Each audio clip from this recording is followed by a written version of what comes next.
Construction curing কেন এত গুরুত্বপূর্ণ তা নিয়েই আজকের আলোচনা।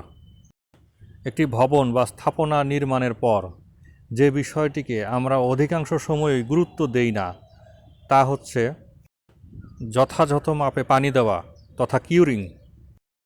দর্শক, পানি মানেই জীবন। পানি সবার প্রয়োজন, কারণ আমরা সবাই পিপাসার্ত।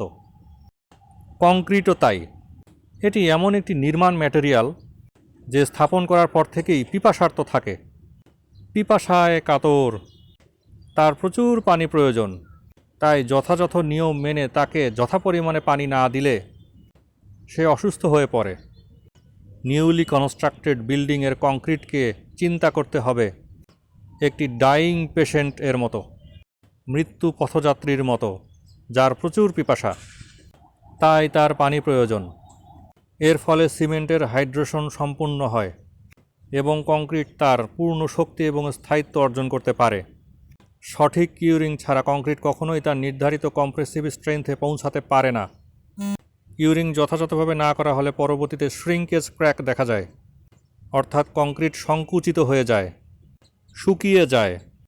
কিউরিং অনেকভাবেই করা যায়, তবে সাধারণত ওয়াটার কিউরিং, মেমব্রেন কিউরিং এবং স্টিম কিউরিং এই 3 পদ্ধতিই আমাদের দেশে প্রচলিত। কাস্টিংয়ের পর থেকে সাধারণত 7 থেকে 14 দিন পর্যন্ত কিউরিং অব্যাহত রাখতে হয়, যদিও বিএনবিসি অনুসারে 28 দিন পর্যন্ত কিউরিংয়ের সুপারিশ করা হয়েছে। কাজেই শ্রিঙ্কেজ ইফেক্ট থেকে বাঁচতে এবং কংক্রিটের যথাযথ শক্তিমাত্রা অর্জনে কিউরিংয়ের কোনো বিকল্প নেই। ছাদ ঢালাইয়ের পর রুফ কাস্টিং শেষে পন্ডিং পদ্ধতিতেও কিউরিং করা যেতে পারে। বিম এবং স্ল্যাব ঢালাইয়ের পূর্বে পলিথিন শিট ব্যবহার করা যেতে পারে। আর ভার্টিক্যাল মেম্বারের ক্ষেত্রে, যেমন কলামের ক্ষেত্রে, স্থানীয়ভাবে বস্তা বেঁধে পানি দিয়ে কিউরিং প্রক্রিয়া সম্পন্ন করা যেতে পারে।